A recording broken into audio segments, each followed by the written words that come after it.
ગુજરાતના ગીર સોમનાથ, જૂનાગઢ અને દીવના વિવિધ વિસ્તારોમાં સિંહોની માનવ વસ્તી તરફની મૂવમેન્ટમાં મોટો વધારો જોવા મળ્યો છે। દીવના નાગવા એરપોર્ટ રોડ પર એક સિંહણના રોડ ક્રોસ કરવાના દ્રશ્યો કેમેરામાં કેદ થતા વાહન ચાલકોમાં ફફડાટ વ્યાપી ગયો છે। બીજી તરફ ધારીના જર ગામે આસ્થાના પ્રતીક સમાન દાતારની દરગાહ સામે જંગલનો રાજા શાંતિથી બેઠેલો જોવા મળતા લોકોમાં આશ્ચર્ય ફેલાયું હતું।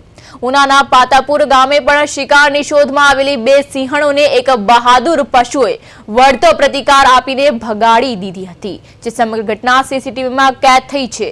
જૂનાગઢમાં પણ ગીરના જંગલમાંથી 6 સિંહોનું આખું ટોળું શહેરના સ્મશાન સુધી આવી પહોંચ્યું હતું। આ તમામ ઘટનાઓના વિડીયો સોશિયલ મીડિયા પર ખૂબ જ વાયરલ થઈ રહ્યા છે।